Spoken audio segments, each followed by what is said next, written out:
ವಸತಿ ಸಚಿವ ಜಮೀರ್ ಅಹಮದ್ ಅವರ ವಿರುದ್ಧ ರಾಧಿಕಾ ಕುಮಾರಸ್ವಾಮಿ ಅವರು 2 ಕೋಟಿ ರೂಪಾಯಿಗಳನ್ನು ಸಾಲವಾಗಿ ನೀಡಿರುವ ವಿಚಾರ ಈಗ ಬೆಳಕಿಗೆ ಬಂದಿದೆ.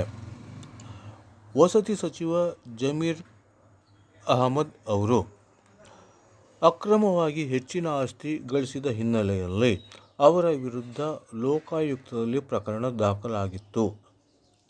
ವ್ಯಕ್ತಿಯೊಬ್ಬರು ಅಕ್ರಮವಾಗಿ ಹೆಚ್ಚಿನ ಆಸ್ತಿಯನ್ನು ಸಂಪಾದಿಸಿದ್ದಾರೆ ಎಂದು ಲೋಕಾಯುಕ್ತದಲ್ಲಿ ದೂರು ಸಲ್ಲಿಸಿದ್ದರು. ಈ ಹಿನ್ನೆಲೆಯಲ್ಲಿ ಲೋಕಾಯುಕ್ತ ಅಧಿಕಾರಿಗಳು ವಸತಿ ಸಚಿವ ಜಮೀರ್ ಅಹಮದ್ ಅವರ ನಿವಾಸದ ಮೇಲೆ ದಾಳಿ ನಡೆಸಿದ್ದಾರೆ. ದಾಳಿ ನಡೆಸಿದ ಸಂದರ್ಭದಲ್ಲಿ ಕೆಲವು ಮಾಹಿತಿಗಳು ಅವರಿಗೆ ಸಿಕ್ಕಿದೆ. ಇದರಲ್ಲಿ ರಾಧಿಕಾ ಕುಮಾರಸ್ವಾಮಿ ಅವರು ಜಮೀರ್ ಖಾನ್ ಅವರಿಗೆ 2 ಕೋಟಿ ರೂಪಾಯಿಗಳನ್ನು ನೀಡಿರುವ ವಿಚಾರ ಬಯಲಿಗೆ ಬಂದಿದೆ. ಅಲ್ಲದೆ ಇತರರು ಸಹ ಜಮೀರ್ ಅಹಮದ್ ಅವರಿಗೆ ಹಣವನ್ನು ನೀಡಿರುವ ವಿಚಾರ ಬಯಲಾಗಿದೆ. ಈ ಹಿನ್ನೆಲೆಯಲ್ಲಿ ಲೋಕಾಯುಕ್ತ ಅಧಿಕಾರಿಗಳು ರಾಧಿಕಾ ಕುಮಾರಸ್ವಾಮಿ ಅವರಿಗೆ ವಿಚಾರಣೆಗೆ ಹಾಜರಾಗುವಂತೆ ನೋಟಿಸ್ ಜಾರಿ ಮಾಡಿದ್ದರು. ಈ ಹಿನ್ನೆಲೆಯಲ್ಲಿ ರಾಧಿಕಾ ಕುಮಾರಸ್ವಾಮಿ ಅವರು ಲೋಕಾಯುಕ್ತ ಕಚೇರಿಗೆ ಹಾಜರಾಗಿದ್ದಾರೆ. ಲೋಕಾಯುಕ್ತರ ಮುಂದೆ ಹಲವು ಹೇಳಿಕೆಗಳನ್ನು ನೀಡಿದ್ದಾರೆ.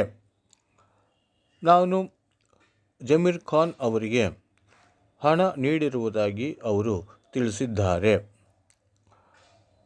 ಯಶ್ ನಟಿಸಿರುವ ಲಕ್ಕಿ ಚಿತ್ರಕ್ಕೆ ಹಣವನ್ನು ಹೂಡಿದ್ದೆ. ಈ ಸಂದರ್ಭದಲ್ಲಿ ಲಾಭ ಬಂದಿತ್ತು. ಅದರಿಂದಾಗಿ ಜಮೀರ್ ಖಾನ್ ಅವರಿಗೆ 2 ಕೋಟಿ ರೂಪಾಯಿ ಹಣವನ್ನು ಸಹಾಯ ಮಾಡಿರುವುದಾಗಿ ಅವರು ತಿಳಿಸಿದ್ದಾರೆ.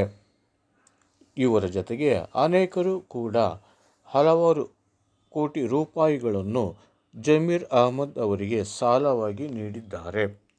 ಒಟ್ಟಾರೆ ಸುಮಾರು 10 ವರ್ಷಗಳ ಹಿಂದೆ ಈ ಪ್ರಕರಣ ದಾಖಲಾಗಿದೆ.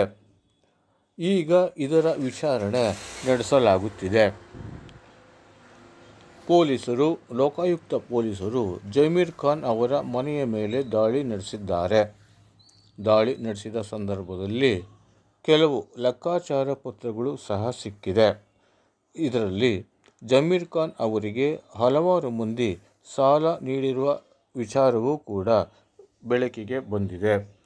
ಈ ಹಿನ್ನೆಲೆಯಲ್ಲಿ ಲೋಕಾಯುಕ್ತ ಅಧಿಕಾರಿಗಳು ಸಾಲ ಯಾರು ನೀಡಿದ್ದಾರೆ ಅವರಿಗೆ ನೋಟಿಸನ್ನು ಜಾರಿ ಮಾಡಿದ್ದಾರೆ. ಈಗ ರಾಧಿಕಾ ಕುಮಾರಸ್ವಾಮಿ ಅವರಿಗೆ ನೋಟಿಸನ್ನು ಜಾರಿ ಮಾಡಿರುವ ಹಿನ್ನೆಲೆಯಲ್ಲಿ ಅವರು ಲೋಕಾಯುಕ್ತ ಕಚೇರಿಗೆ ಆಗಮಿಸಿ ತಮ್ಮ ಹೇಳಿಕೆಯನ್ನು ದಾಖಲಿಸಿದ್ದಾರೆ. ಅಲ್ಲದೆ ಇದೇ ರೀತಿ ಅನೇಕ ಮಂದಿಗೆ ನೋಟಿಸನ್ನು ಜಾರಿ ಮಾಡಲಾಗಿದೆ ಎಂದು ಹೇಳಲಾಗುತ್ತಿದೆ. ಅಲ್ಲದೆ ಸಾಲ ನೀಡಿದವರ ಪೈಕಿ ಹಲವಾರು ಮಂದಿ ವಿಚಾರಣೆಗೆ ಹಾಜರಾಗಬೇಕಿದೆ. ಈ ಹಿನ್ನೆಲೆಯಲ್ಲಿ ಲೋಕಾಯುಕ್ತರು ನೋಟಿಸ್ ಜಾರಿ ಮಾಡುವ ಸಾಧ್ಯತೆ ಇದೆ. ಅಲ್ಲದೆ ಯಾವ ಮೂಲಗಳಿಂದ ಹಣ ನೀಡಲಾಗಿದೆ ಎನ್ನುವುದರ ಬಗ್ಗೆಯೂ ಲೋಕಾಯುಕ್ತರು ತನಿಖೆ ನಡೆಸುತ್ತಿದ್ದಾರೆ. ಒಟ್ಟಾರೆ ಜಮೀರ್ ಖಾನ್ ಅವರು ಅಕ್ರಮವಾಗಿ ಆಸ್ತಿ ಗಳಿಸಿರುವ ಬಗ್ಗೆ ದೂರು ದಾಖಲಾಗಿದೆ.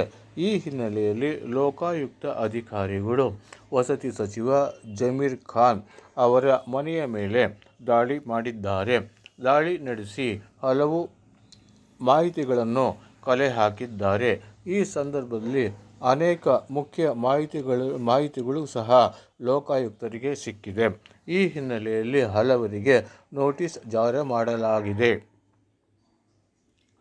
ಒಟ್ಟಾರೆ ರಾಧಿಕಾ ಕುಮಾರಸ್ವಾಮಿ ಅವರು ಲೋಕಾಯುಕ್ತ ಕಚೇರಿಗೆ ತೆರಳಿ ತಮ್ಮ ಹೇಳಿಕೆಯನ್ನು ದಾಖಲಿಸಿದ್ದಾರೆ. ಇನ್ನು ಅನೇಕ ಮಂದಿಯ ವಿಚಾರಣೆಗಳು ನಡೆಯುವ ಸಾಧ್ಯತೆ ಹೆಚ್ಚಾಗಿದೆ.